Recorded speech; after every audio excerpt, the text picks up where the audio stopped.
Olá pessoal, essa é a nossa aula de número 2, né?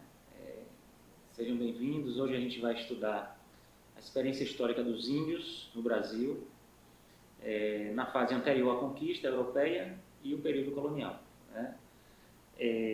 Trata-se do bloco 2, primeira parte, enfim. Bom, primeiro eu queria falar sobre o processo histórico antes da chegada dos europeus, ou seja, aquela fase da história que todo mundo, ou muita gente, chama de pré-colonial, e na verdade esse é um termo que é um tanto quanto complicado, já que dá a ideia de uma pré-história, ou seja, de que não existia a história antes da chegada dos europeus, ou apenas rudimento de história, o que reforça aquela ideia de que o índio não é um sujeito histórico, enfim. Então, pensando muito nisso, a gente fala em processo de povoamento do território realizado pelos diversos grupos indígenas, né? Então, talvez seja melhor a gente utilizar esse termo, né? Processo de povoamento do continente americano, né?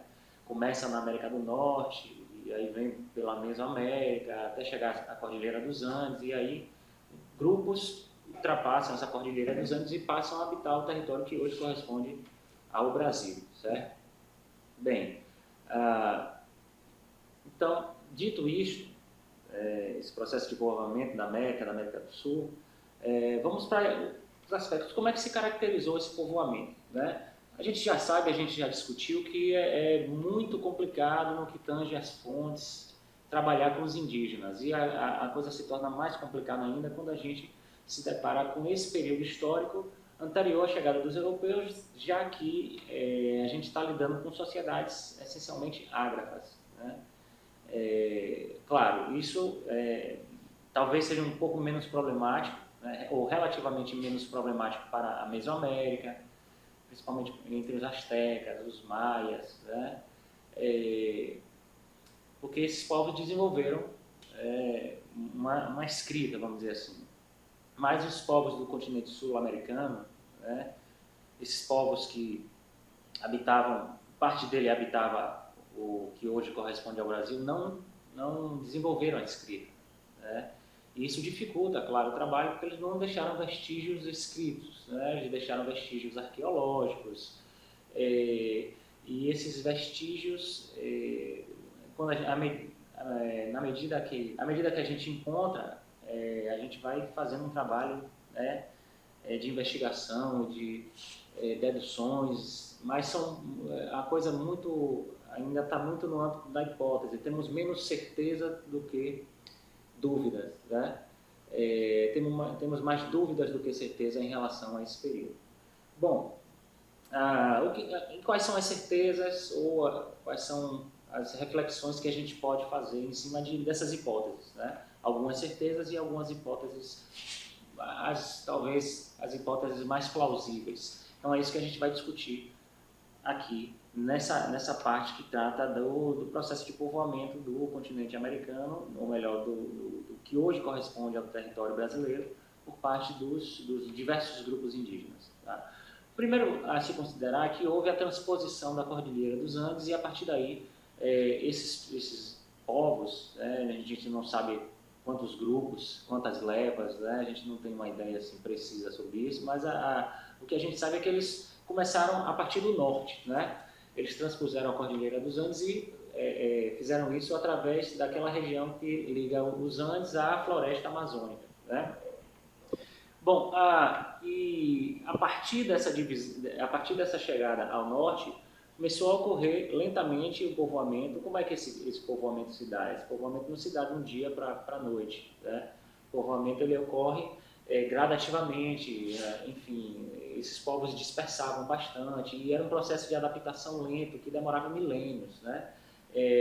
Basta lembrar que a hipótese mais plausível é a ocupação do continente americano a partir da parte norte, e aí eles vão migrando gradativamente, né? E no intervalo de tempo muito lento, do norte para o sul. Então, nessa migração ele vai para a América Central, depois para a América Andina, e a partir daí alguns grupos ultrapassam a Cordilheira dos Andes e chegam à a floresta amazônica. A partir da floresta amazônica, você tem um processo de migração e, em um determinado momento, esses povos, alguns dispersam para uma direção, outros dispersam para outras, e aí você tem a constituição do que a gente chama de ramos, né? Ou famílias étnico-linguísticas, culturais entre os índios, né? Índio, a gente já falou, é uma categoria genérica para designar uma série de povos, né? Que entre si tem semelhanças, mas também tem muitas diferenças culturais, linguísticas, enfim, em termos de organização social, em termos de organização econômica até. Mas como é que se dá essa diferenciação, né? Essa diferenciação se dá pelo processo de dispersão, principalmente pelo processo de dispersão.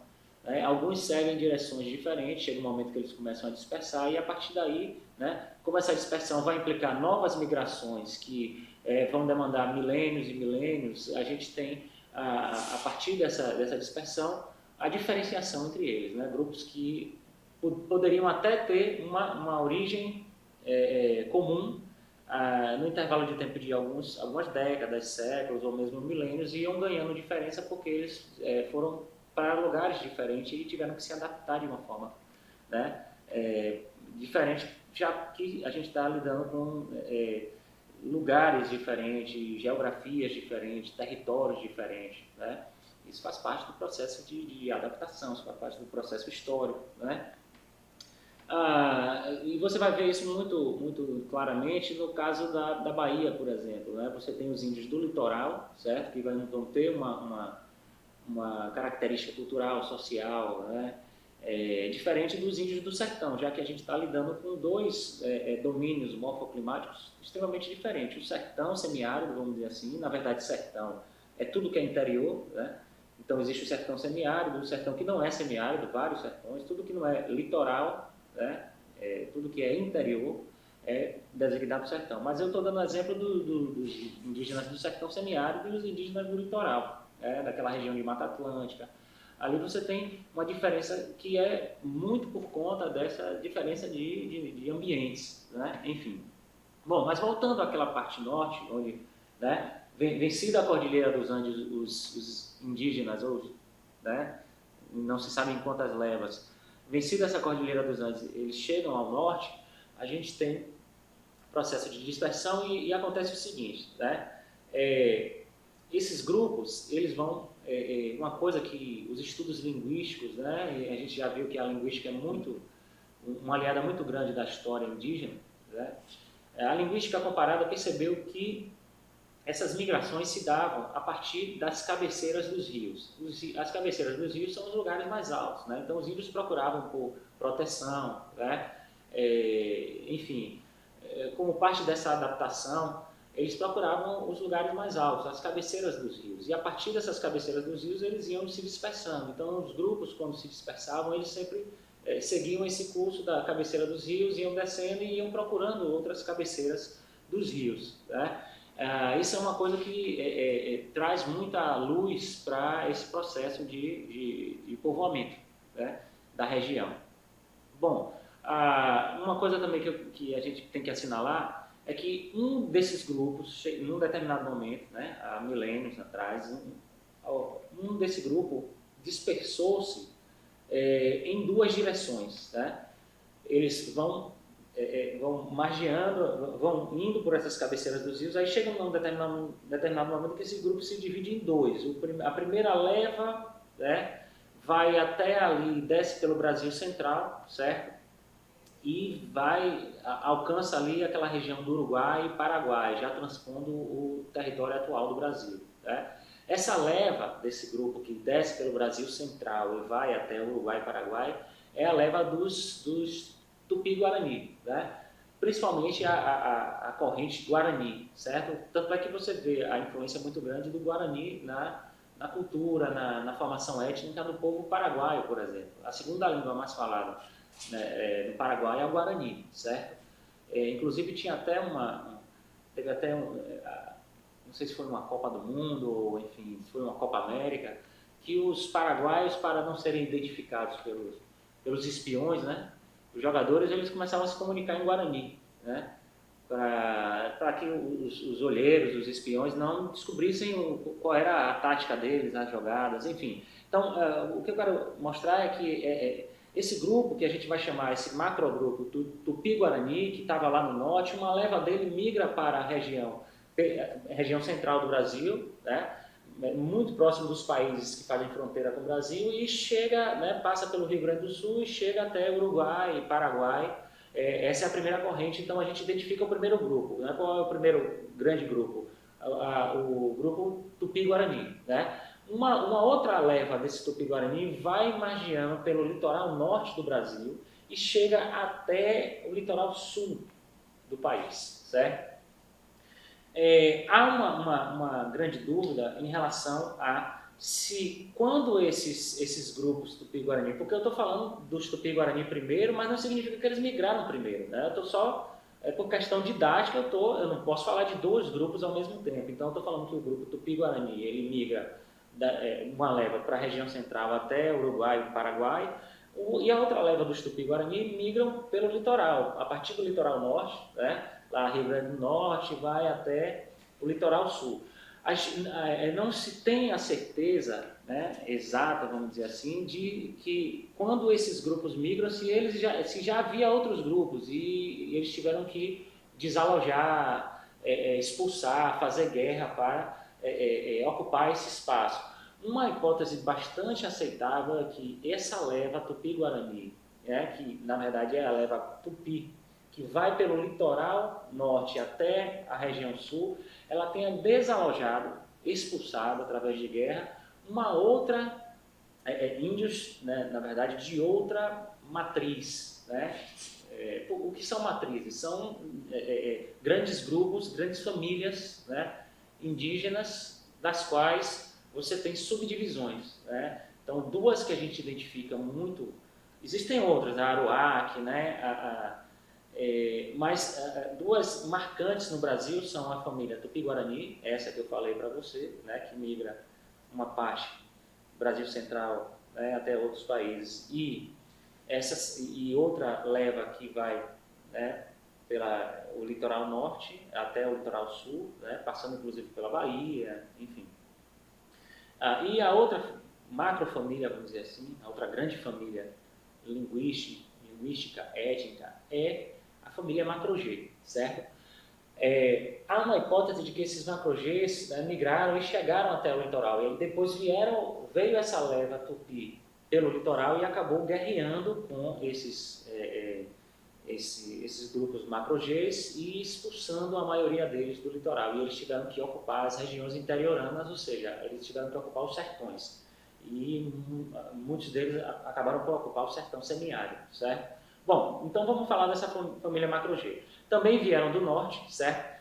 Só que num determinado momento uma parte dele vai para... É como se você imaginasse, talvez, né, uma hipótese, a gente não sabe se foram várias levas de grupos que migraram dos Andes, que ultrapassaram os Andes e vieram para o Brasil, mas uma hipótese também que foi sustentada por alguns estudiosos é que um grupo específico dessa região andina ultrapassa a Cordilheira dos Andes, vai para o norte.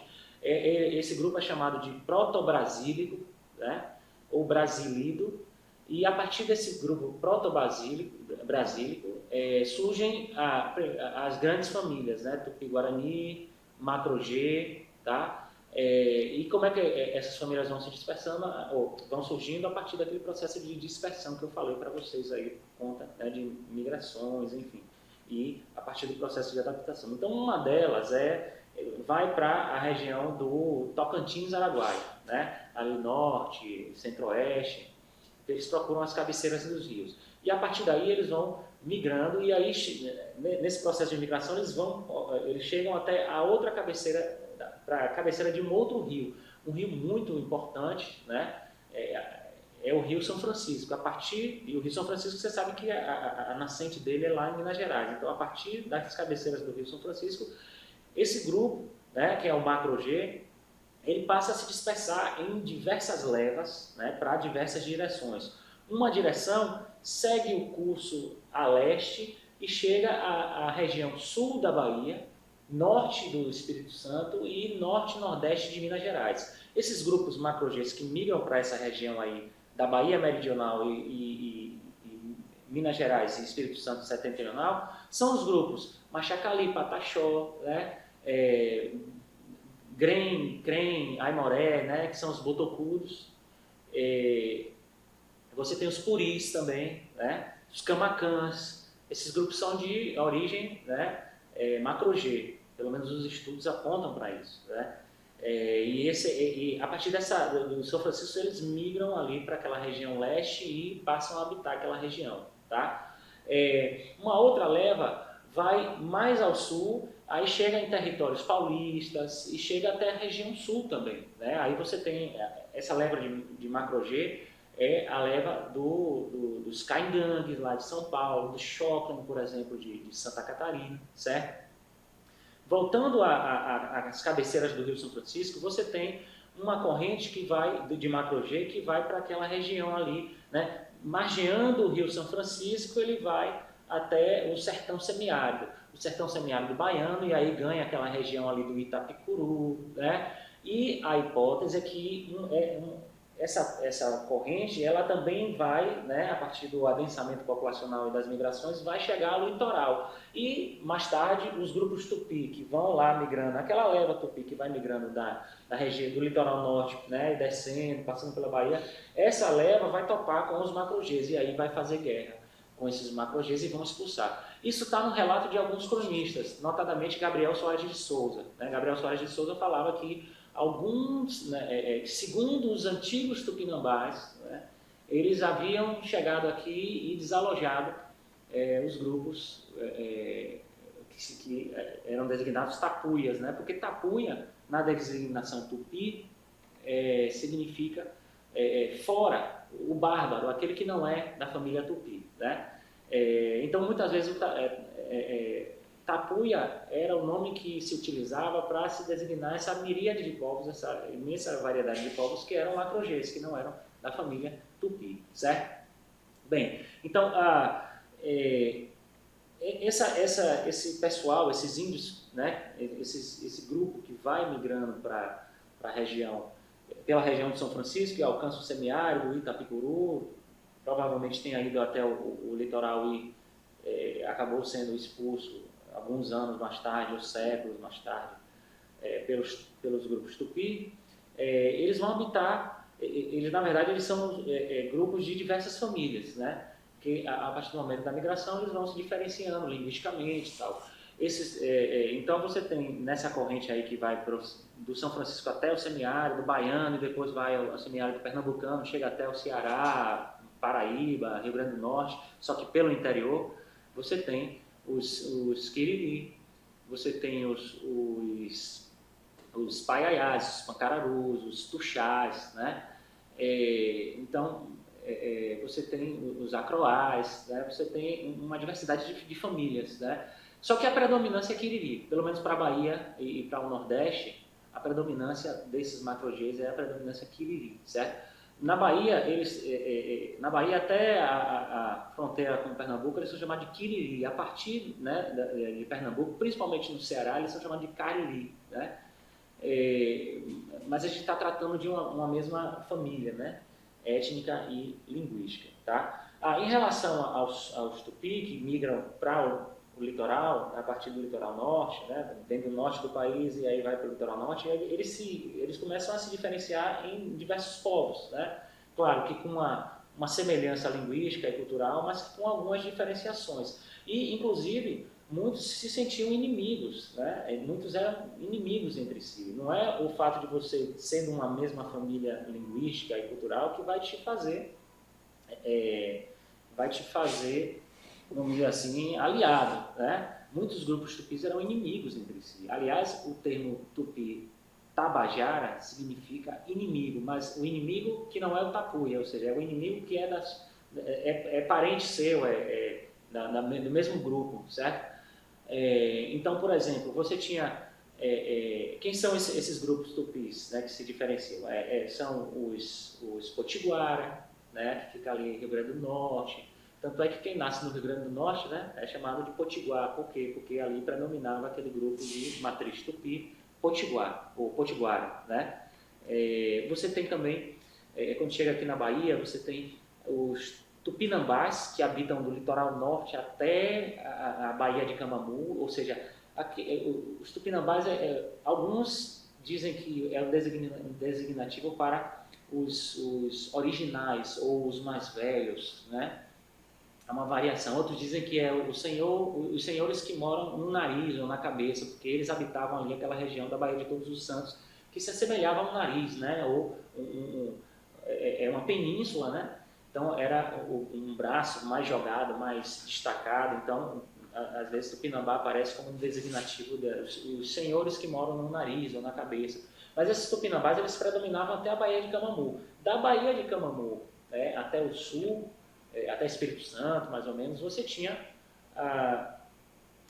os grupos tupiniquins. Ora, os tupiniquins e os tupinambás chamavam-se de tabajaras, porque eles eram da mesma família, mas eles eram inimigos. Né? Tanto é que quando Tomé de Souza aqui chega, ele vai fazer uma aliança com os tupiniquins, porque os tupinambás lá de Salvador tinham feito uma resistência ao primeiro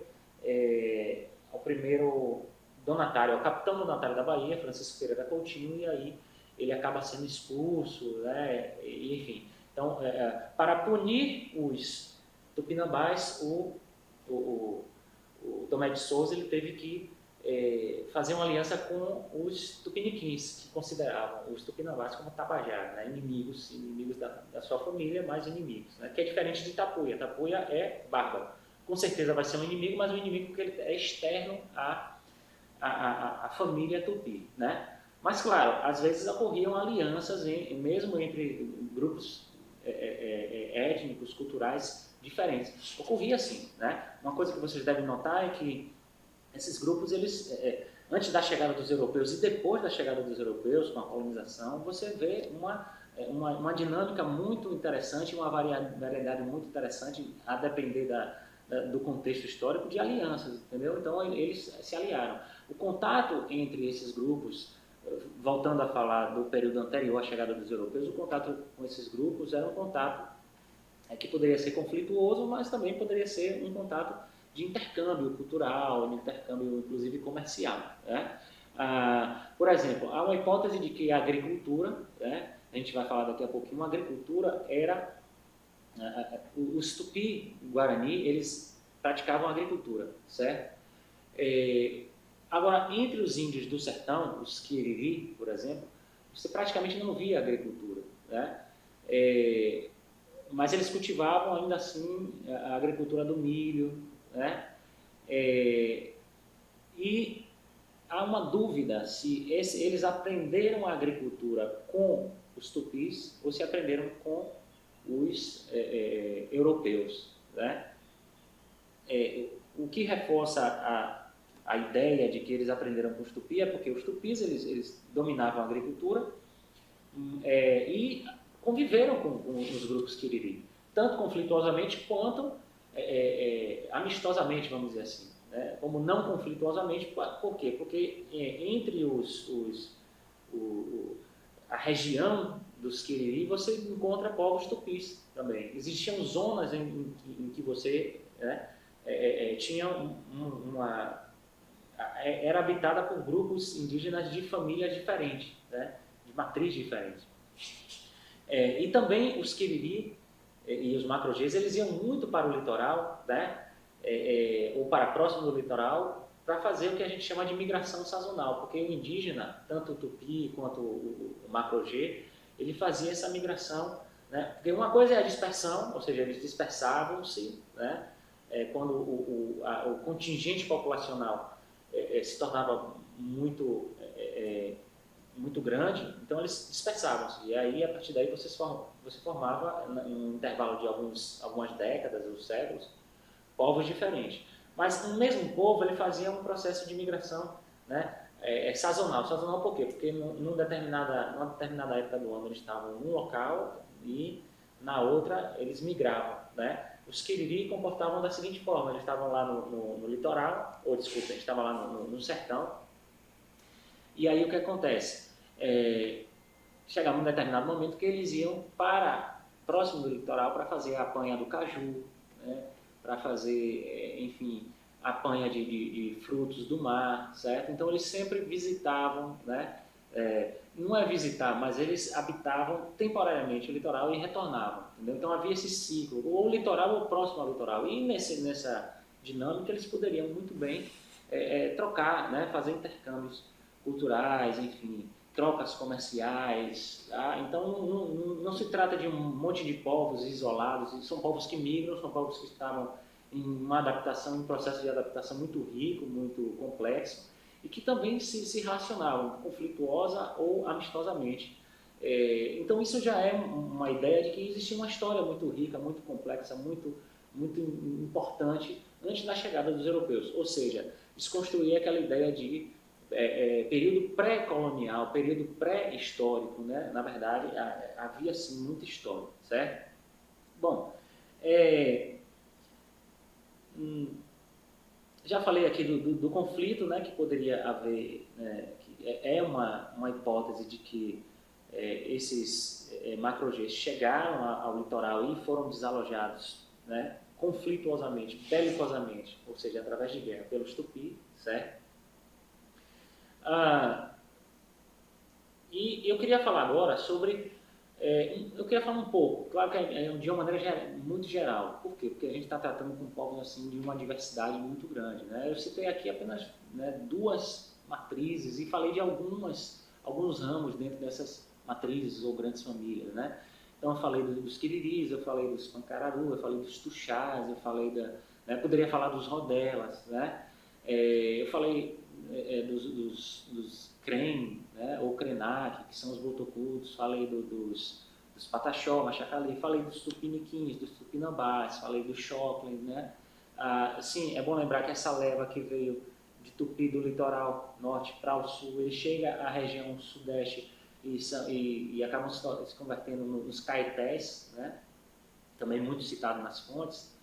Mas eu queria falar aqui um pouco do modo de vida desses índios, né, desses diversos grupos indígenas. E ia falar de uma forma geral, porque como eles são muito variados entre si, se eu fosse falar do modo de vida deles, eu ia demorar muito tempo, né, talvez nem conseguisse chegar a esgotar o assunto, né, até porque é muita coisa mesmo, mas eu vou falar assim de uma maneira geral, as características gerais do modo de vida desses povos. Né. Enfim, primeiro retomar essa ideia do ciclo de migração. Né. Esse ciclo de migração, ou seja, migrações sazonais, né, aquela que está num determinado momento num local, né, primavera, verão, em um local, né, e aí você diminui os suprimentos de caça, de coleta, né, e também isso depende também da agricultura, né. Aí você está aqui num determinado momento, plantou, colheu, né, e aí migra para outro lugar. Ou então você está aqui num determinado momento, né, plantou, colheu, esgotou a caça, os frutos, passou a fase dos frutos que davam nessa região, eles iam para outra, certo? Onde eles iam buscar outros recursos. Mas depois eles retornavam, esse eterno retorno, né? É a migração sazonal. Isso já chama a atenção de cara que a noção de territorialidade dos índios, eles têm noção de territorialidade, só que é diferente.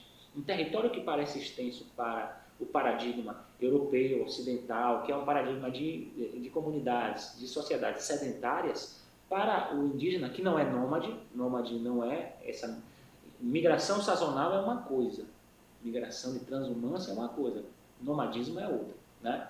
Então, essa migração cíclica, que não deve ser confundida com nomadismo, dava uma ideia de territorialidade e um sentimento muito forte de territorialidade para aqueles indígenas. Né? O território indígena não era considerado uma propriedade privada, né?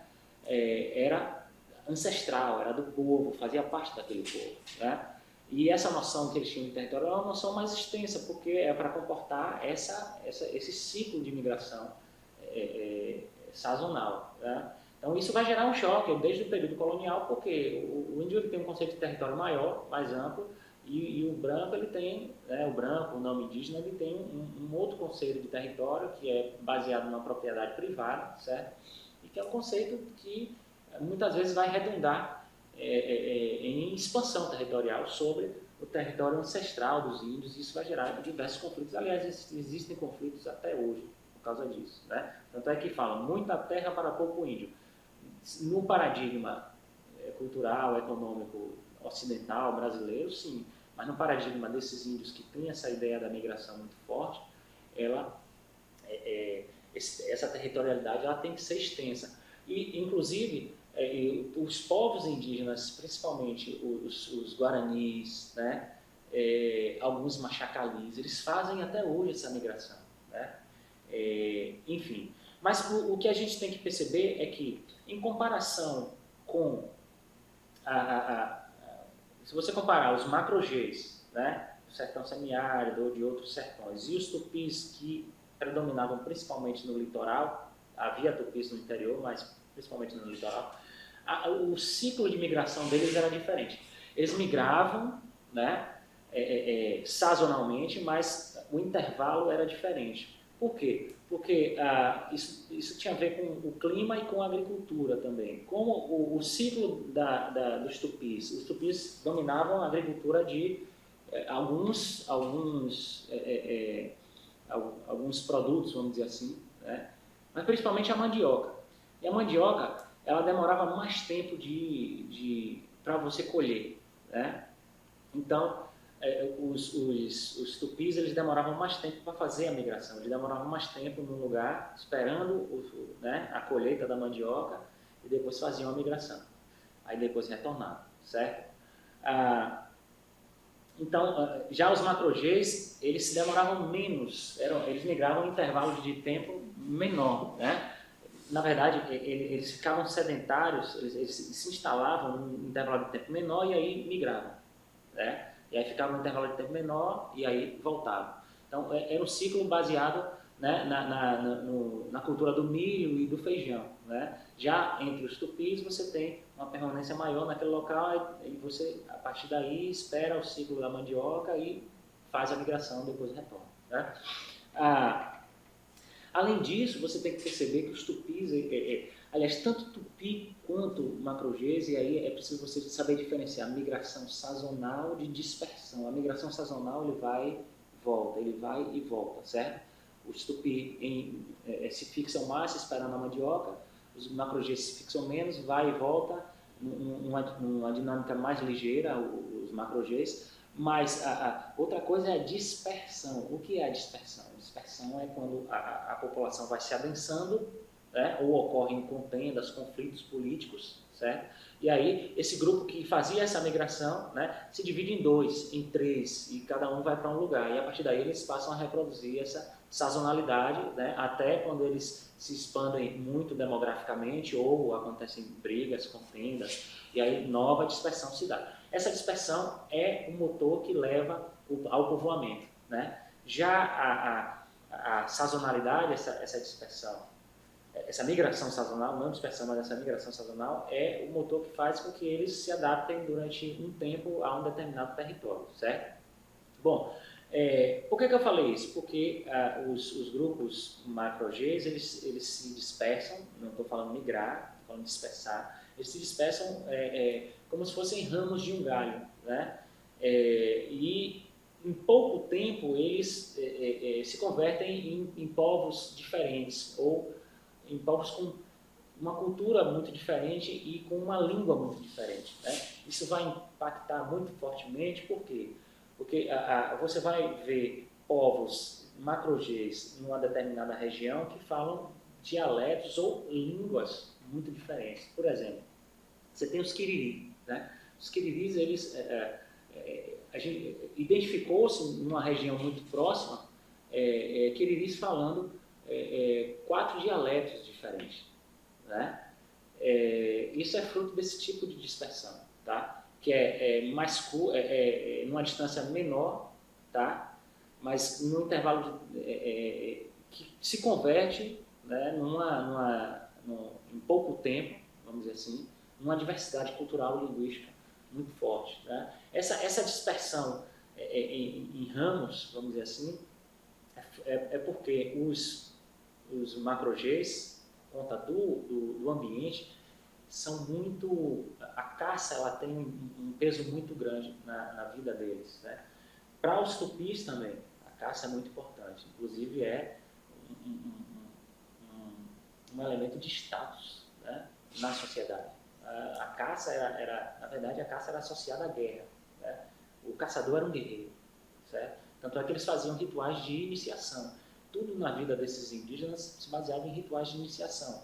A menina, quando chegava na idade fértil, isso era coisa de 12, 13 anos, né, ela passava por um ritual de iniciação.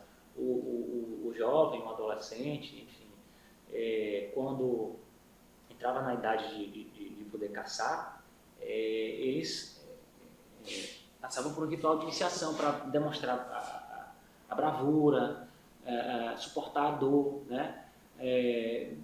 Desde cedo, por exemplo, grupos indígenas, eles escarificam os corpos das crianças, né? Botam luvas de formigas, né? Formigas grandes, e ele tem que resistir, ou o jovem tem a orelha furada, o lábio furado, não pode demonstrar, não pode chorar, né? Então tem todo um ritual, né? Por exemplo, entre os quiriris, antigamente, né, detectou-se, né, registrou-se nas crônicas, né, dos documentos, que os quiriris, eles faziam todo um ritual para o jovem entrar na vida de caçador, né? E aí você pegava dentes de animais ou garras e aí começava a cortar ele, e ele passava por um tempo de jejum, vamos dizer assim, né? Passava dias e dias. A menina também, Tupi-Guarani, por exemplo, a menina Tupinambá, vamos dizer assim, ela era levada para uma casa na época em que estava chegando na puberdade, né? E ela passava um tempo, né, com restrições alimentares, e depois, num ritual, ela saía da casa e aí passava a ter iniciar a sua vida de casado, poder casar, né? Enfim, mas assim, para os macro-Gs, a caça era muito importante, né? Se você comparar os macro-Gs e os tupis, a caça tinha um pouco mais de peso na atividade de caça, né? Tinha um pouco mais de peso para os macro-Gs. Isso também impactava na dinâmica de migrações.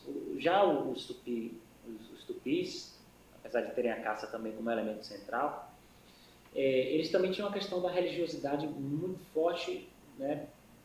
Todos tinham uma religião muito forte, né? A vida religiosa, vamos dizer assim, era elemento crucial para esses povos, mas a religião dos tupis, principalmente tupinambás e tal, era uma religião que incentivava migrações para espaços, para distâncias muito grandes, certo?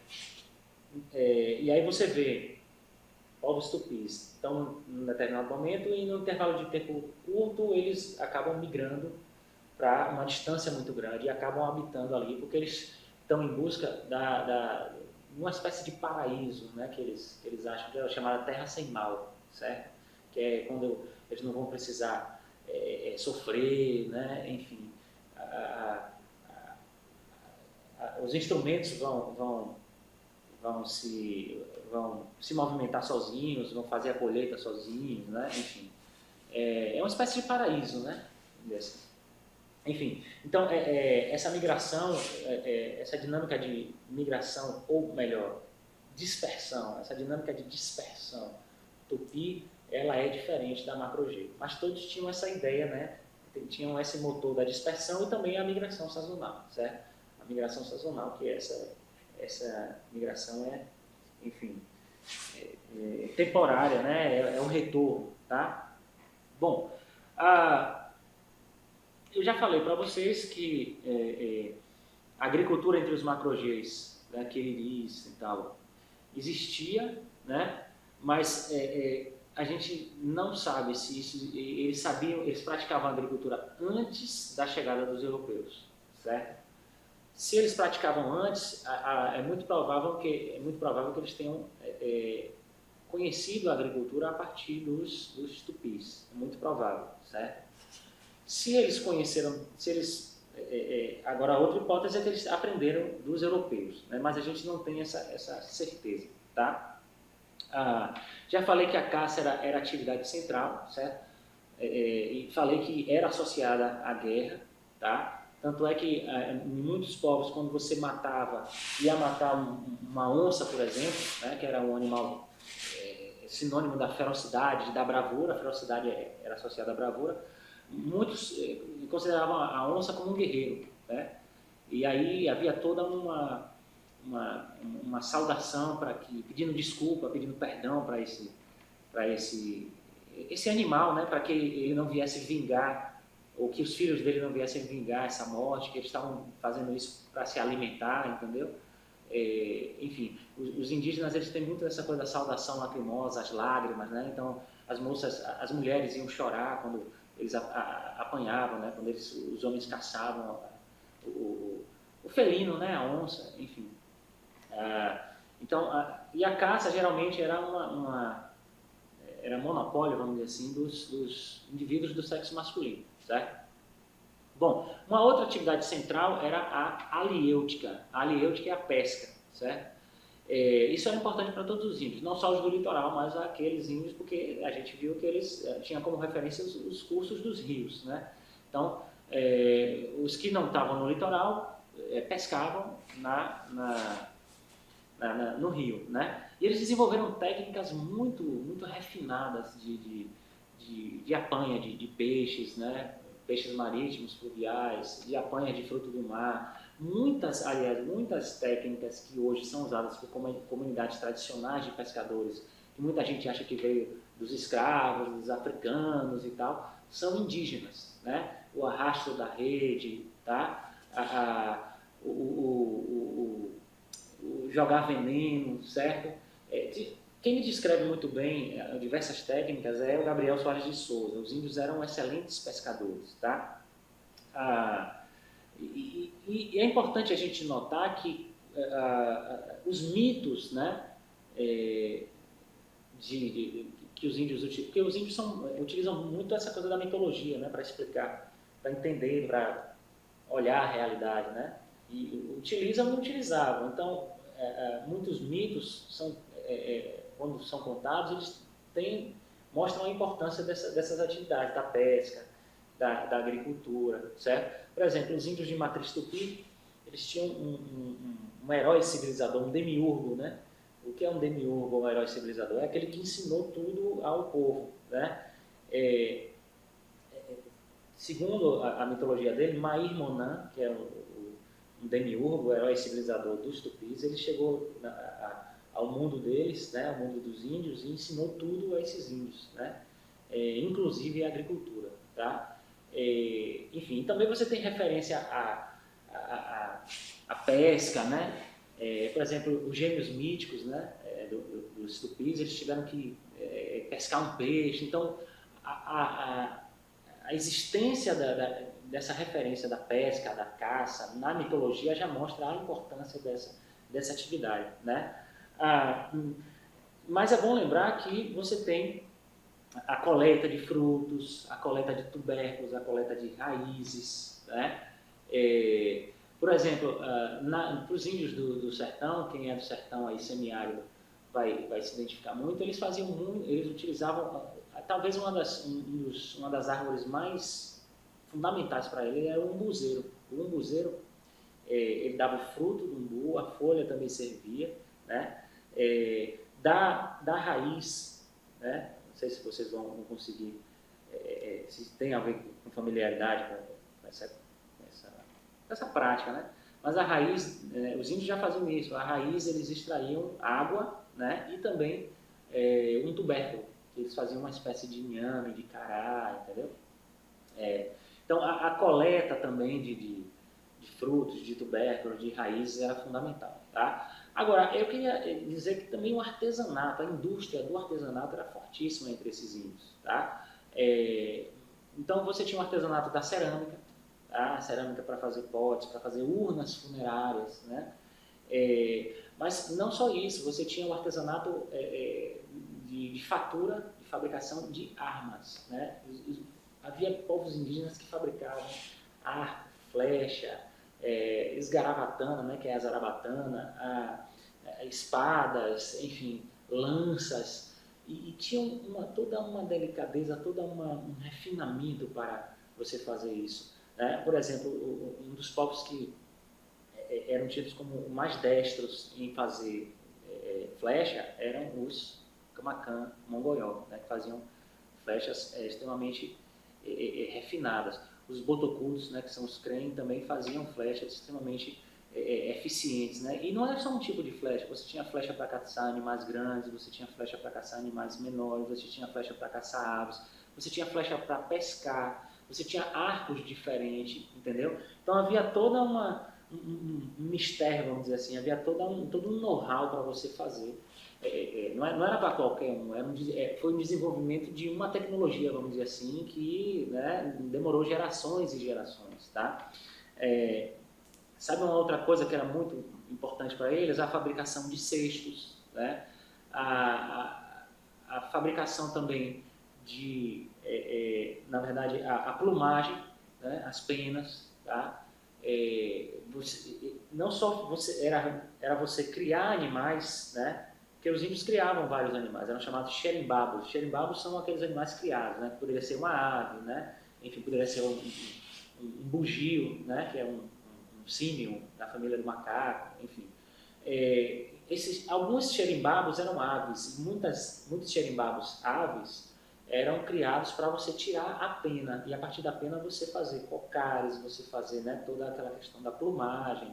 E não era só retirar a pena, você tinha toda uma técnica para você tingir essas penas, né, com sangue de animais, com sangue de rãs, né, com folhas, certo? Uma outra coisa muito importante para eles era a pintura corporal. Eles tinham toda uma técnica para fazer a pintura corporal. E olha, em todas essas atividades, né, na verdade, todas essas atividades se revestiam de uma religiosidade, né, uma aura de religião, de mágica, né, a dinâmica da magia era muito forte entre os indígenas, a mitologia envolvia todas essas atividades, né? Por exemplo, se você, quando fabricava uma flecha, para alguns índios você não podia botar uma pena de arara e uma pena de um animal de rapina, uma ave de rapina, juntos, numa mesma flecha, porque isso não ia dar uma direção para ela, porque como é um animal, uma arara, que não é um caçador, que não é uma rapina, com uma ave de rapina, isso ia dar um desequilíbrio, certo? E aí essa flecha não ia ter a eficiência, ela não ia na direção correta, né?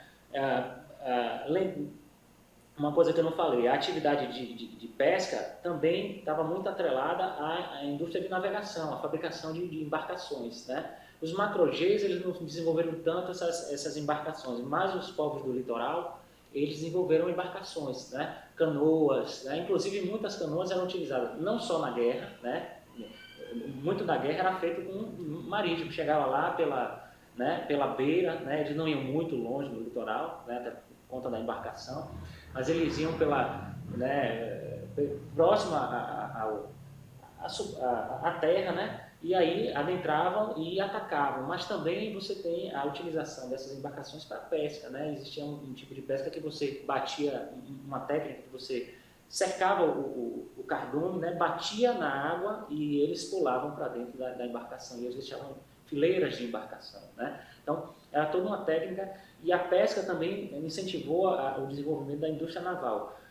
E essa indústria naval de embarcação, ela, por exemplo, para você ver como tudo estava envolvido com essa questão ritual, mágica, quando se ia construir uma canoa, e os indígenas eles não construíam a canoa em partes separadas, eles pegavam a casca de determinadas árvores, tiravam o miolo, né, passavam por um processo de esquentar, e aí ela endurecia, e aí você tinha a embarcação, né?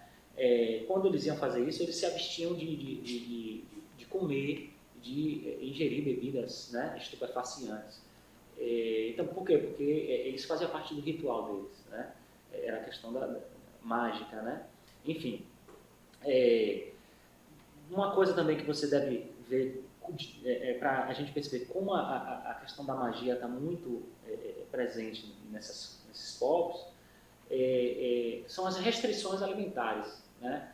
Por exemplo, se você é um indivíduo do sexo masculino, está lá naquela comunidade indígena, você tinha que se abster de determinados animais que eram sinônimos de lentidão.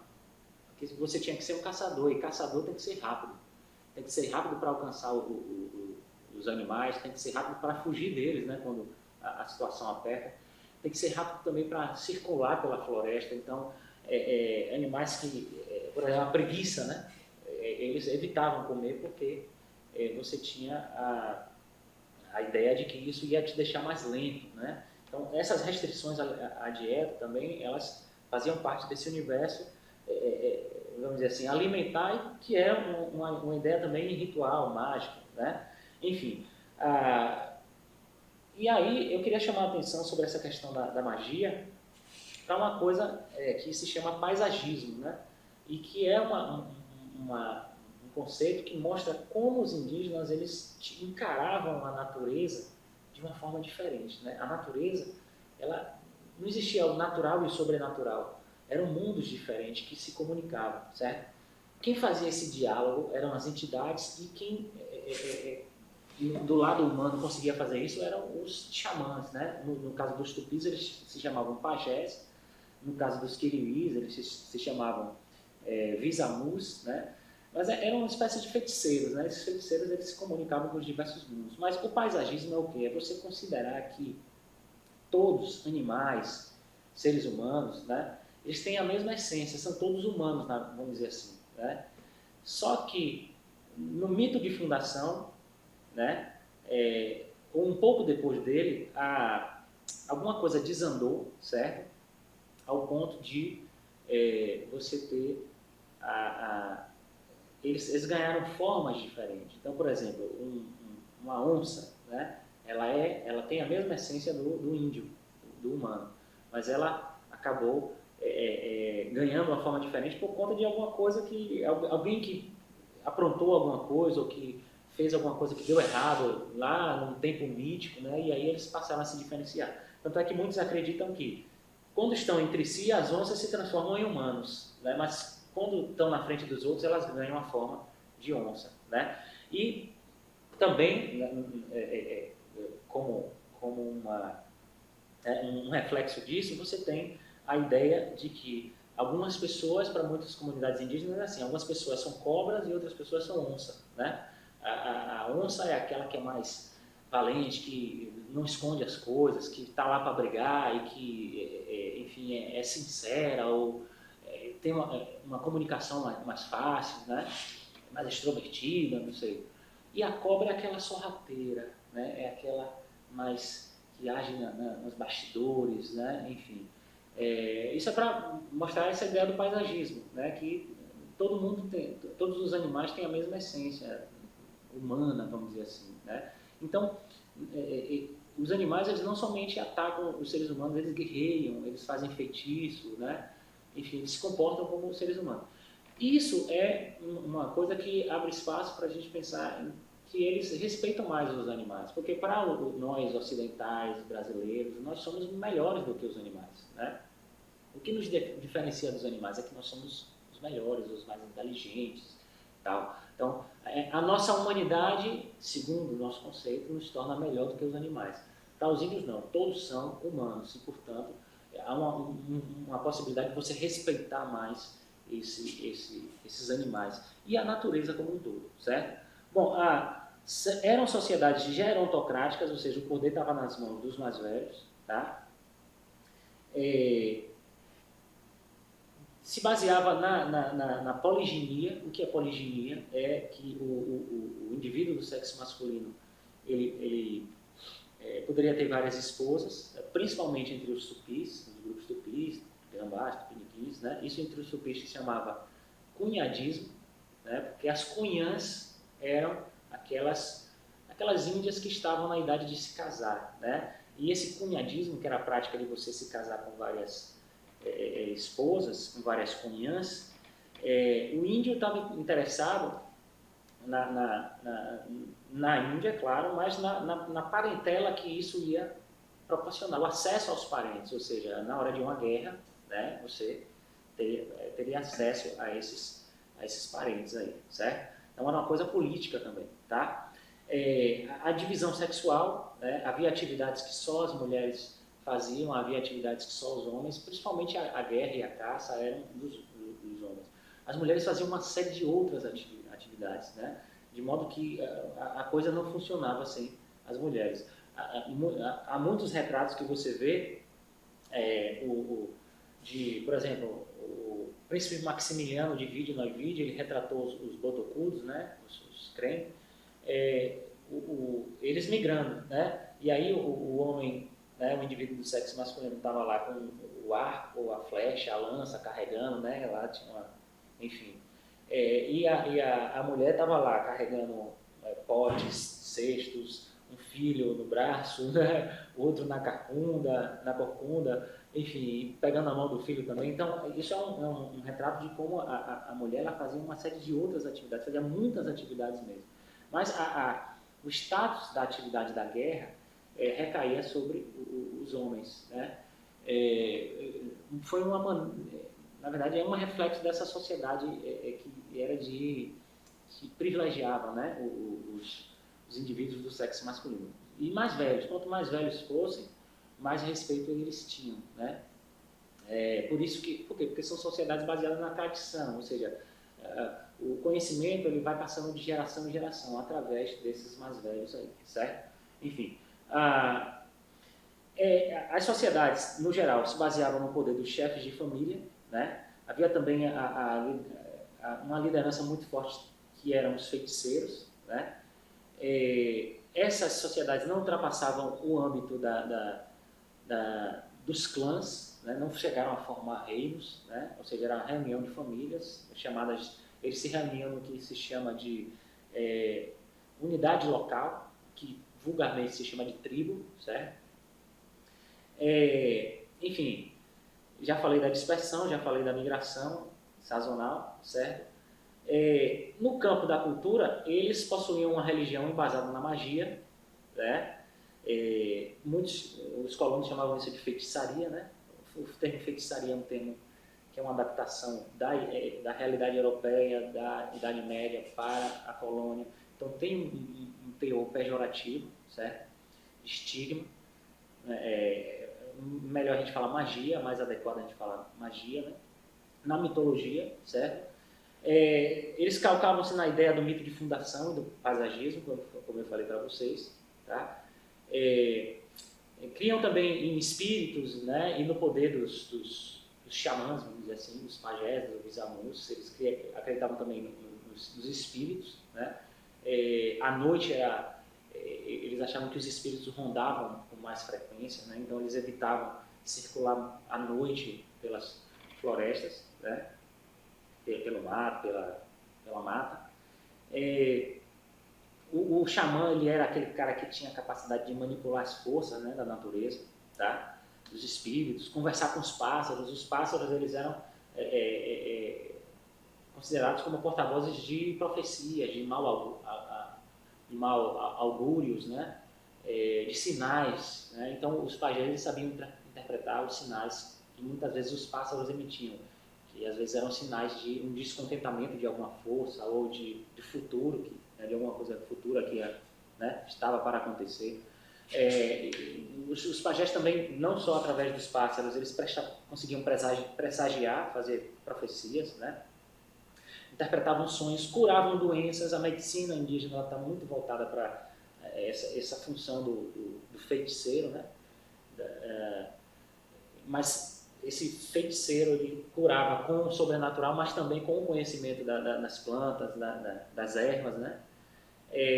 Enfim, esse feiticeiro dialogava com as diversas forças, com os diversos mundos, tá? Então, essa é um pouco da característica dos indígenas, claro, geral, né? Enfim, quem são esses grupos indígenas, esses vários índios, né? Eu queria chamar uma atenção, assim, dessa parte do modo de vida deles, é o seguinte: o padrão de dispersão tupi, que era feito, né, em explosões, em busca da terra sem mal, né, e também por fatores econômicos e sociais, possibilitou uma relativa homogeneidade cultural aos tupis, se você compara com os macro-Gs, ou seja, como eles dispersavam em explosões, né, que no intervalo curto de tempo eles estavam numa distância muito grande, porque eles estavam procurando a terra sem mal, né, enfim, mas também tinha fatores sociais e econômicos, não era só a questão religiosa. Nunca a gente pode interpretar essa coisa da dispersão e da migração só pelo âmbito religioso, até porque a religião se vincula com outras coisas.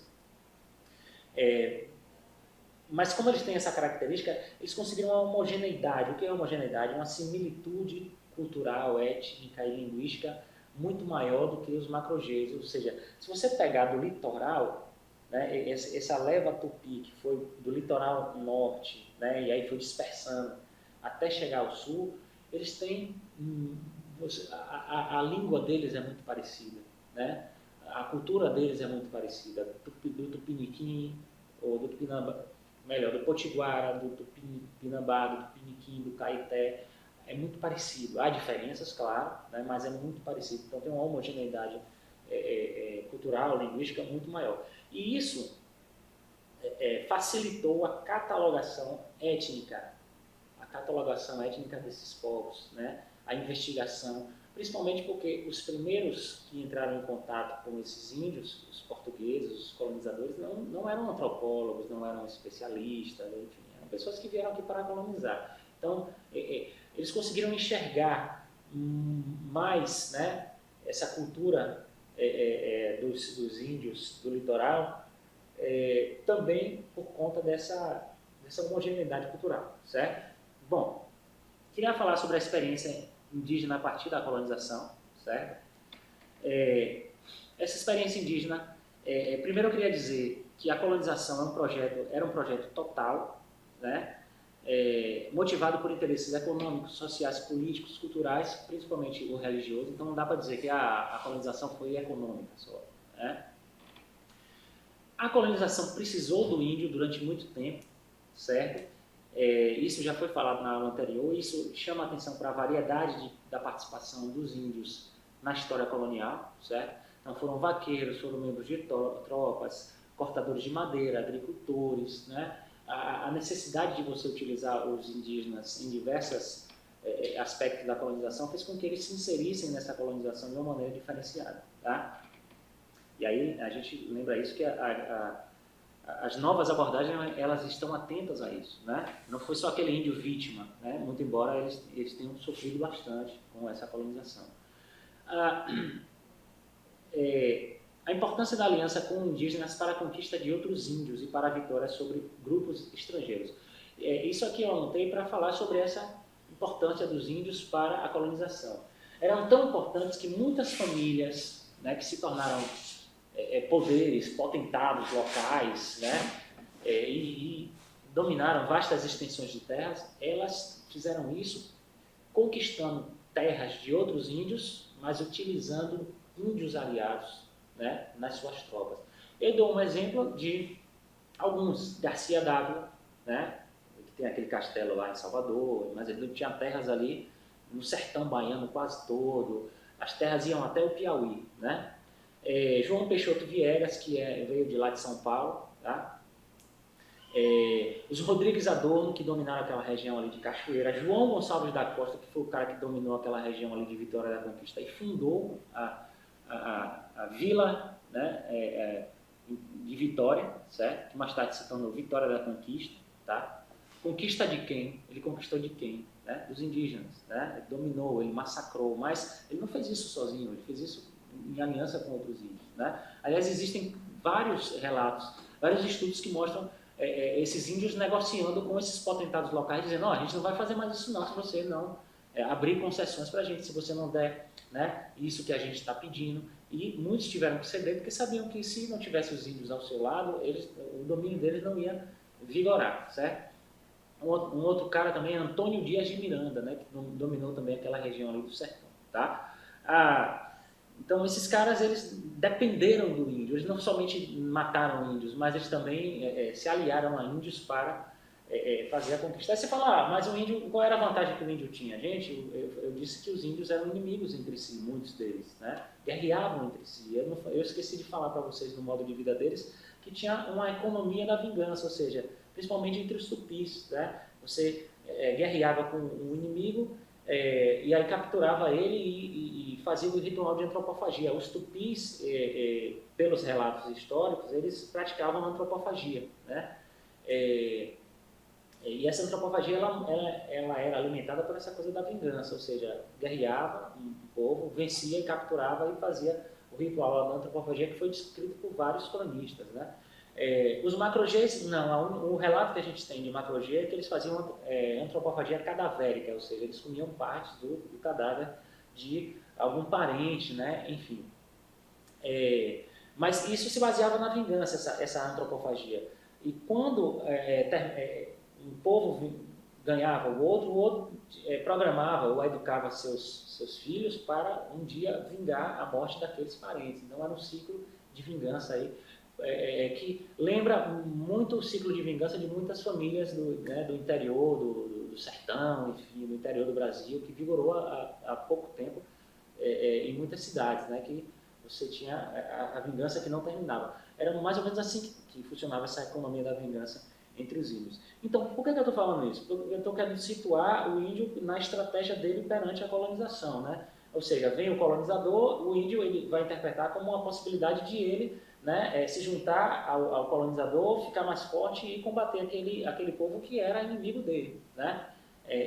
Povo indígena, mas que era inimigo dele. Poderia até ser da mesma família, né? Mas pela economia da vingança, ele se tornava um inimigo. Poderia ser tapuia ou poderia ser um tabajara, né? Um inimigo da mesma família, mas ele utilizava o colonizador. Isso gerava uma série de conflitos. Por exemplo, o colonizador ele combatia o índio para matar e também para escravizar, né? Aliás, é preciso você perceber que o trabalho indígena, o trabalho escravo ou servil indígena, ele foi utilizado até, né, o século XX, tá? Aquela história de que o índio estava aqui, né? Depois, quando era tudo escambo, quando trocava para o Brasil por miçanga, depois que a colonização começa a se intensificar, vem a necessidade do trabalho mais pesado. O índio não resiste, porque o índio ele não aguenta trabalhar, né? E aí ele morre, ele vai embora, ele foge. Isso não é uma coisa que tem pé na história, isso é uma coisa que a gente precisa desconstruir, isso é uma coisa que não existe. O que é que acontece? É que alguns locais gastaram todos os índios que tinham direito, mataram, dizimaram, né? Utilizaram no trabalho, certo? Os aldeamentos também, as doenças graçaram muito, tá? E aí, como esses locais, muitos desses locais eram centros das cidades que eram vilas, que eram importantes para a economia colonial, muita gente tinha posse, tinha cabedal, tinha dinheiro para mandar buscar o elemento africano lá na África, né? Que afinal de contas era caro, tá? Além do que, por serem centrais, estavam perto de autoridades coloniais, sejam elas laicas, sejam elas religiosas. E os religiosos ficavam muito no pé sobre a questão da exploração da mão de obra indígena.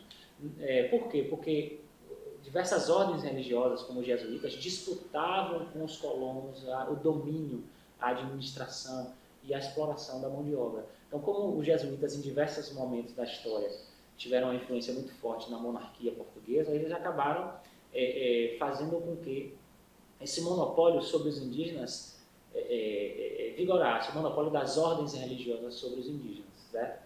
E isso era um ponto de conflito com os colonos, tá? Então, esses índios, na verdade, quando eles se aliavam, muitos quando aliavam essas tropas de bandeirantes, enfim, eles dividiam esses índios com os bandeirantes, né? Os bandeirantes escravizavam esses índios, e quando eu falo bandeirante, eu não estou falando só de paulistas, não. De sertanistas, existiam vários. Na Bahia, inclusive, existiam vários, né? Então, uma parte ia para os sertanistas que escravizavam, desciam esses índios para os povoados, né? Vendiam como escravos ou, enfim, alimentavam os aldeamentos, e uma parte ia para os indígenas que iam alimentar o ritual de antropofagia, a economia da vingança, né? Enfim. queria falar também que a política indigenista desde Tomé de Souza, ela, na verdade, o que é política indigenista? É a política do Estado e dos não-índios para com os índios. Essa política foi definida com Tomé de Souza, certo? Ela definia os índios mansos, né, e os índios bravios ou hostis. Os mansos eram aqueles que não apresentavam resistência direta à colonização, tá? E os bravios é que resistiam, tá? Quem eram os mansos e quem eram os bravios? Eram os tupis, os mansos e os bravios eram os macro-greys? Não, depende da situação, né? Alguns índios, em determinado momento, poderiam se aliarem aos colonizadores, mas em outro momento poderiam resistir ou combater, entendeu? Os índios, aliás, eram acusados, né? Acusados, entre aspas, de serem muito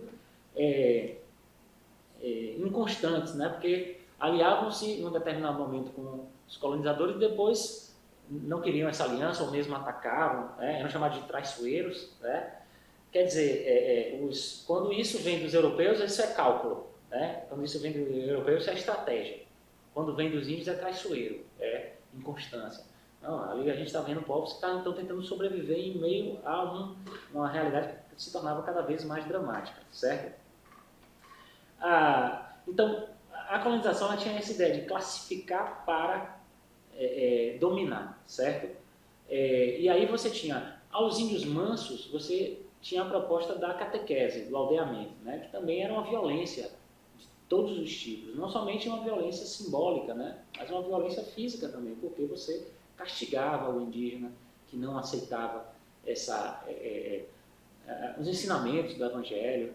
Mas era complicado, porque muitas vezes você tinha um jesuíta, um franciscano para 100 índios, né? Então você tinha que dialogar, você tinha que abrir espaço, concessão. Nos aldeamentos, o que se via não era a imposição simplesmente da cultura católica, era os índios se apropriando de determinados elementos da cultura católica e ressignificando, né? E incorporando para a sua religião, mas a referência da religião indígena ainda era muito forte, né? E a gente vê isso nos relatos dos jesuítas, nos relatos dos franciscanos, né?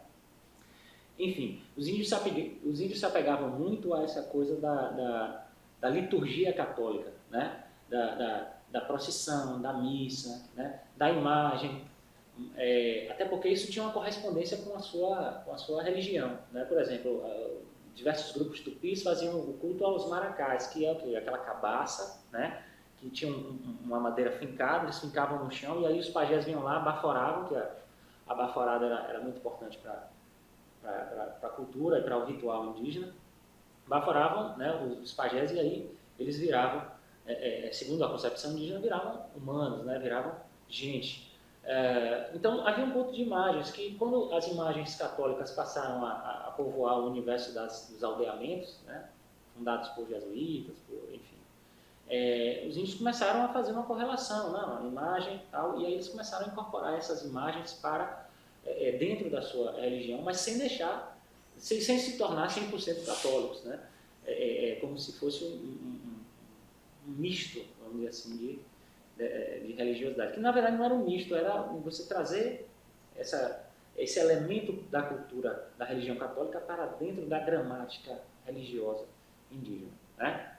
Enfim, e para os bravios você tinha a guerra justa entre aspas. O que é justa? É que desde a Idade Média, quem era considerado como infiel, como aquele que estava atrapalhando o cristianismo, e isso é um conceito muito subjetivo, certo? Ele deveria ser combatido, né? Por que é um conceito muito subjetivo? Bom, porque, por exemplo, o índio está lá vivendo a sua religião, tendo a sua experiência religiosa. Isso pode ser interpretado para alguns como uma blasfêmia, como um ataque ao cristianismo, e pode suscitar uma guerra justa, né? Justa por quê? Porque era em nome da fé, em nome da religião católica, né? Isso foi transposto, né, como eu falei, para a realidade da colônia, né, para você combater aquele índio que era hostil, e aí passava a ser interpretado como aquele que estava ameaçando o cristianismo, né? Se o que era antes utilizado para hereges, para muçulmanos, para alguns judeus, passou a ser utilizado para esses índios que resistiam à colonização, né? Mas o interessante é como os colonos fizeram isso. Porque eu disse para vocês que essa substituição da mão de obra escrava índia, ou servil índia, indígena, chamavam, né, os negros da terra, né, ou escravidão vermelha. Essa substituição da escravidão indígena pela escravidão africana se deu nos principais centros, né, porque tinha gente com capacidade para bancar a chegada, né, do navio negreiro, comprar esses escravos no mercado, enfim. Mas em diversas regiões que não eram desenvolvidas na economia mercantil, o trabalho indígena continuou sendo explorado em modalidades compulsórias ou escravas mesmo, de exploração, né? Isso até o século XX. Então, essa história de que havia o indígena aqui e o trabalho foi substituído, se isso é patente para Salvador, se isso é patente para Recife, se isso é patente para o Maranhão, a partir, né, do algodão, se isso é patente para o Rio de Janeiro, né, isso não vai ser patente para diversas outras regiões, como o Espírito Santo, sul da Bahia, né, diversas localidades do sertão semiárido, norte, né, enfim. Então, a presença indígena, o trabalho indígena continuou sendo muito explorado, tá? Então, o que acontece? Muitos colonos utilizavam essa guerra justa como uma desculpa para escravizar o indígena, porque a guerra justa dizia isso, ou mata ou escraviza ele durante um período de tempo, né? Que aí variava, né? Sei lá, 15, 20 anos, entendeu? Se você explora um índio uma modalidade escrava muito fortemente, 15 anos já é muita coisa, né? O cara sobreviver 15 anos, né? Enfim. Então, eu queria falar assim, um pouquinho mais dessa escravização indígena, né? Ela se dava por esse mecanismo da guerra justa, inclusive a coroa portuguesa, por pressão também dos jesuítas, né, e de outras ordens. Aliás, essa pressão não é porque eles estavam interessados simplesmente no bem-estar dos índios, mas eles queriam dominar eles só o trabalho indígena, e muitos jesuítas ganharam muita projeção política e econômica por conta do trabalho, da exploração do trabalho indígena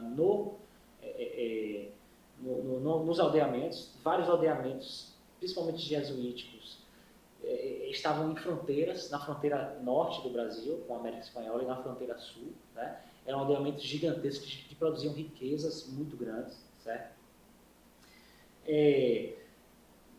Então, por pressão da coroa e por pressão dos missionários, a escravidão indígena foi declarada ilegal desde o século XVI, mas olha a armadilha e a revelação que a fonte mostra para vocês.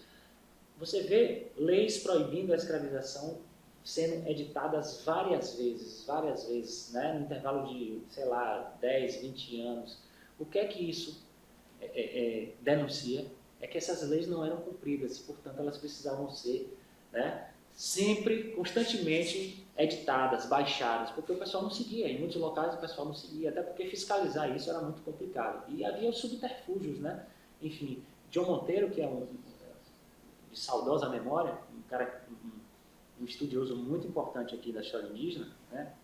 Ele investigou lá em São Paulo os testamentos das famílias paulistas e tinha assim, fulano de tal morreu com 100, 150 índios sob sua administração e passa esses índios para os seus herdeiros. Quer dizer, índios administrados eram um subterfúgio para você fugir a essa ilegalidade da escravidão indígena, mas eram escravos tanto eram escravos que eram passados no testamento, né? Era uma mercadoria, tá? Mas havia essas... Mas mesmo dentro do marco legal, né, você tinha a possibilidade de escravizar o índio através da guerra justa, certo?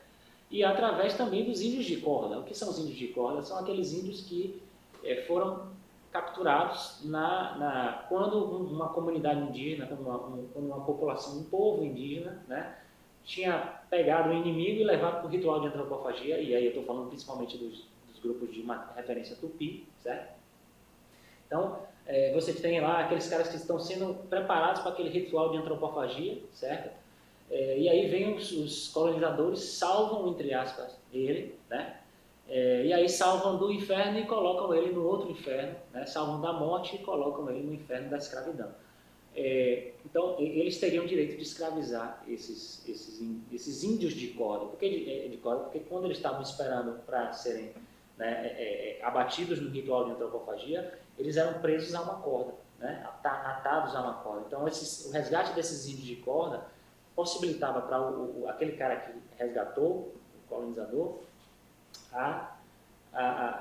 o direito de escravizar esse indígena aí como compensação por ele ter salvo esse índio. Por que eu falo salvo? Né? Porque você sair da morte e ir para a escravidão na mão de um colonizador, eu fico às vezes me perguntando, claro que a morte é complicada, mas às vezes eu fico me perguntando o que é pior. Né? Bom,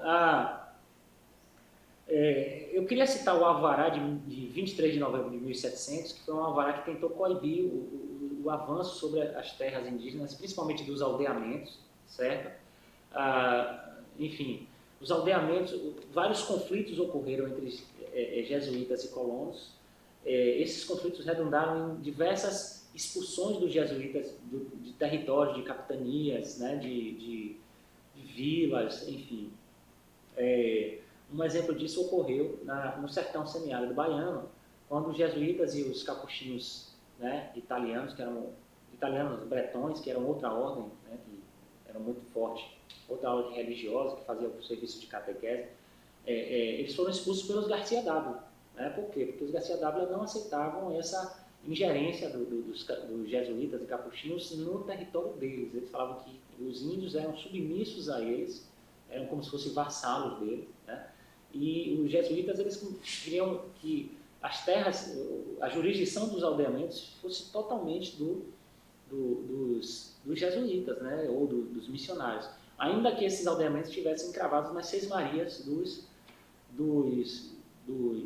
sesmeiros, né? Dos proprietários. Né? Os Garcia d'Ávila não aceitaram isso e expulsaram os jesuítas, né? das suas terras. Né? O rei mandou os Garcia d'Ávila pedirem desculpa e reconstruírem, porque eles tinham destruído a igreja, né, de lá que tinha nos aldeamentos jesuíticos, mas os jesuítas resolveram não voltar. Esses aldeamentos foram passados pelos franciscanos, que tinham uma proximidade e uma política mais afeita aos Garcia d'Ávila, certo? Isso redundou no alvará de 23 de novembro de 1700, que dizia que as terras dos aldeamentos eram dos índios, mesmo que estivessem encravadas nos terrenos de Sesmaria, mas isso não era respeitado, porque era difícil você controlar, difícil você fiscalizar. Estamos falando de potentados locais que tinham milícias, muitas dessas milícias eram indígenas, né? Então eles eram verdadeiros régulos, verdadeiros, né, reis, pequenos reis nessa região aí, de modo que a coroa não conseguia controlar muito isso, tá? E esses caras faziam muita oposição a determinados grupos indígenas e aos jesuítas também, né? Essa oposição aos grupos indígenas rendeu várias guerras, né? Eu destaco aqui, sempre no Nordeste, as guerras dos bárbaros, né? Que na verdade foram vários conflitos após a expulsão dos holandeses, né? Muitos índios se aliaram aos holandeses nesse jogo político que o índio fazia, né? Se aliaram porque perceberam que se aliar aos holandeses era mais vantajoso para eles, né? Aliás, até porque muitos holandeses fizeram um processo de diplomacia junto com os indígenas para tecer essa aliança, porque como eles tinham sido expulsos de Salvador, eles passaram a reformular suas estratégias para a nova invasão, que seria em Pernambuco, outro centro de produção açucareira. Então, eles avaliaram que não dava para você conquistar sem aliar-se com os índios, e aí vieram comitivas escondidas, né? Adentraram o sertão, comitivas de holandeses, e aí entraram em acordo com lideranças indígenas de lá, do sertão de Pernambuco. Muitos índios foram lá para a Holanda, né? E firmaram essa aliança, e aí, quando os holandeses invadem Pernambuco, os índios, alguns não, grupos indígenas dão apoio, dão suporte a essa invasão, e essa invasão acontece e os holandeses ficam durante muito tempo lá na região lá, não só de Pernambuco, né, mas em dessas regiões do Nordeste, vamos dizer assim. Quando você termina essa invasão, o interesse e a pressão sobre os grupos indígenas, principalmente do interior de Pernambuco, né, se torna muito forte e acabam acontecendo conflitos e os índios, né, resistem ou reagem a isso, e isso redunda na Guerra dos Bárbaros, né, de lá de Pernambuco, mas também aqui na Bahia você tem, por conta da expansão do gado e expansão também da colonização na região ali do Paraguaçu, né, tendo como porta de entrada Cachoeira, a cidade de Cachoeira, você tem um acirramento do conflito e diversos índios também fazendo guerra aos colonizadores, e enfim, para mostrar como a relação também era muito tensa, né, desses índios aí. Tensa com os índios e tensa com os missionários também, pelo controle da mão de obra. Não era questão de vamos preservar os indígenas, não era questão de controlar a mão de obra mesmo, né? Os colonos não queriam a intermediação porque os colonos distribuíam os índios os jesuítas, os missionários, uma vez, porque eles eram, ao mesmo tempo, administradores espirituais, né? Eles organizavam o regime de missas, né? O que ia ser, como é que ia ser a pregação, o que ia ser, né? Qual era a doutrina que ia ser trabalhada, enfim, como é que iam ser as celebrações, né? Eles tanto eram administradores espirituais quanto temporais, né? Ou seja, das coisas, mesmo que não são espirituais, religiosas, né? Mas a aplicação de leis, o que se ia produzir, né? Quais eram os produtos que iam ser vendidos, né? Qual era o tipo de trabalho que ia ser aplicado, né? Como iriam ser distribuídas as ruas, né? Ou as casas, enfim. Então, os missionários, uma vez administrando os aldeamentos, eles faziam um processo de intermediação da mão de obra indígena, né? Eles distribuíam para fazendeiros locais, para serviços públicos. Deveria haver um pagamento, né, para esses índios, mas esse pagamento era repassado para os missionários, para investir no aldeamento, enfim. Dizia-se também que para cuidar, comprar remédios para os índios, mortalha, né, na época, quando ele morria, enfim. Mas os colonos, eles se irritavam muitas vezes, porque eles queriam mais, eles queriam um acesso direto a esses índios. E os jesuítas, não só os jesuítas, mas outros índios não, outros missionários não possibilitavam. Então, o que é que acontece? Isso gerou conflitos, né? Isso acabou promovendo a expulsão desses jesuítas aí, né? Principalmente os jesuítas que tinham que eram, assim, a mais importante ordem, né, religiosa, que era a ordem líder na administração dos índios, no aldeamento, no serviço de catequese desses índios. Tá? Então, os jesuítas são expulsos, né? Os capuchinhos acabam tendo, né, a sua atividade restringida, outras ordens sofrem impactos, né? Outras continuam, mas a atividade missionária, vamos dizer assim, tem uma retração no período do século XVIII, por causa de um cara chamado Marquês de Pombal. Marquês de Pombal, ele queria secularizar a administração, né? Ele lia, né? Ele se apropriava de ideias iluministas e queria dar uma reformulada na administração portuguesa. Então, o rei Dom José nomeia ele Marquês de Pombal, né?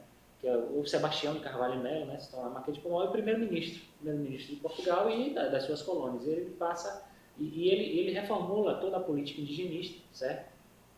As aldeias são convertidas em vilas, né? Você tem uma inserção muito grande de elementos não índios nessas aldeias, porque dizia-se principalmente que brancos fossem para essas aldeias, brancos de boa reputação, para, como exemplo, ensinar os índios a trabalhar, vamos dizer assim, né? Trabalhar no regime, porque sempre eles querem que o índio se converta ao paradigma. Por isso que eu disse que a colonização não é simplesmente um projeto econômico, religioso, é um projeto total, né? É um projeto pedagógico de você refundar o ser humano. Claro que para fazer isso você aplica violências, né? Mas, enfim,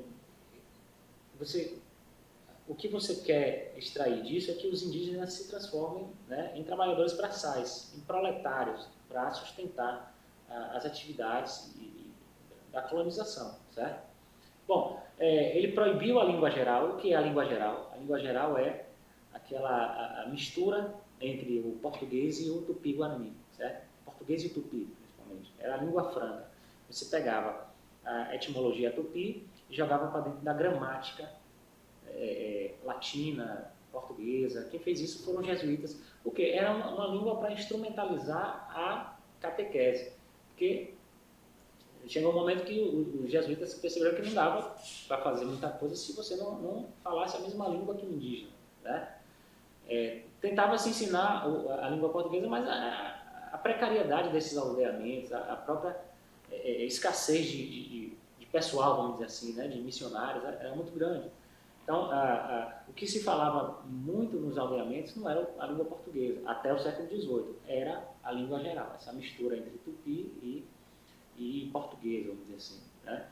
Então, isso foi abolido pelo Marquês de Pombal, né? A administração leiga, ou seja, não era mais um missionário que ia fazer essa administração, né? Sobreviveram aldeamentos administrados por missionários, né? Mas principalmente nos aldeamentos jesuíticos, quem passou a fazer a administração foi uma pessoa leiga, ou seja, uma pessoa que não é religiosa. Agora, isso não significa dizer que não se ensinava o catolicismo, ou não era, o catolicismo não deixou de ser referência. Não, o catolicismo continuou sendo referência, certo? Mas não era, o missionário não era mais a figura que administrava, mas sim um diretor, vamos dizer assim, né? Um tutor dos índios, tá? Que não eram religiosos. Mas continuou tendo igrejas, continuou-se rezando missas, os índios, pelo menos na teoria, tinham que aprender as lições do Evangelho, certo? Então, e essa política de laicizar a administração, tornar laica, não significa que o catolicismo foi abolido. Não, porque o Sebastião de Carvalho, ele era primeiro-ministro, bebia no iluminismo, mas nessa parte de criticar o catolicismo, ou ir de encontro ao catolicismo, ou querer acabar com o catolicismo, ele não tinha nada, né? Não era esse crítico que a gente supõe que os iluministas são. Eu digo isso porque muitos iluministas também eram religiosos. Enfim, mas isso não é um assunto da gente aqui. Bom, decretou a expulsão dos jesuítas, controlou a atividade missionária, certo? Isso resultou o quê? Assim, uma outra coisa, converteu aldeias em vilas ou freguesias, certo? E isso vai resultar em quê? Como você tem muita gente que... porque eles queriam incentivar a miscigenação, queriam que os índios eles se miscigenassem, né? Queriam que miscigenassem principalmente com brancos, mas o que aconteceu foi que miscigenou com diversas pessoas, porque você abriu espaço, antes era mais fechado, os missionários eles evitavam inclusive que os índios mantivessem contatos regulares com outros povos, porque dizia-se que esses povos eram tão deturpados, vamos dizer assim, determinados colonos eram tão deturpados que iam deturpar o índio, né? Então havia toda uma restrição para você, né, habitar na aldeia. Mas isso acabou quando o Marquês de Pombal ele baixa esse conjunto de legislação, certo? E aí você miscigena, tá? Aliás, o Marquês de Pombal ele tinha a ideia, isso estava na lei, de que os índios não fossem mais chamados de negros, porque eles eram chamados de negros da terra, né? Ele proibiu que se chamasse de negros da terra, porque negro estava muito associado à escravidão, certo? Mas o que acaba acontecendo é que mulatos, né, cabras, enfim, mestiços, acabam adentrando nesses ex-aldeamentos, que agora são freguesias ou vilas, e o pior, né, pessoas que estavam mal intencionadas. Não é o fato de ser mulato, de ser mestiço, de ser cabra, que significa que ele é um desordeiro, um mal intencionado. Mas o que acontecia é que muita gente mal intencionada, ou que muita gente com, né, como se dizia, que não tem uma reputação, uma índole tão edificante assim, entravam lá e cometiam toda a sorte de violências, né, e também começavam a invadir as terras dos índios, né? Começavam a invadir e de fato invadiram, né? E isso significou muita perda de espaço, de território, tá? E acirrou a violência, né? Então o saldo que a gente tem, a legislação pombalina é de 1755, 55, 57, 58, né? Então, a coisa se tornou tão complicada que a rainha de Portugal, Dona Maria I, baixa um alvará em 1798, né? Extinguindo a legislação pombalina, extinguindo em parte, né? Ela declara que os índios eles são súditos do rei, todos eles, independentemente do grau de sua catequese, né? Porque a ideia do Marquês de Pombal era converter os indígenas em súdito, né? Dessa legislação do século XVIII. Súdito para quê? Para contribuir mais com a colonização, para pagar impostos, né? Para produzir, para fazer trabalho braçal, né? A rainha Maria I, né? Depois veio para o Brasil, né? É a mãe de Dom João. Ela entendia que essa política não adiantava muita coisa, né? Quer converter em súditos? Baixe no decreto, não faça toda essa alteração. Mas mesmo com esse decreto, com esse alvará, desculpe, da rainha em 1798, muito da legislação pombalina continuou a vigorar. E quando eu falo muito, eu digo que muitas vilas continuaram sendo vilas a partir de aldeamentos indígenas. E você tinha juízes índios, você tinha vereadores índios, entendeu? Mas também muita violência continuou a existir. E esse foi o saldo do período colonial, né? Enfim, eu paro por aqui para dar um tempinho para vocês resolverem o exercício e nós voltarmos com a correção desse exercício, certo?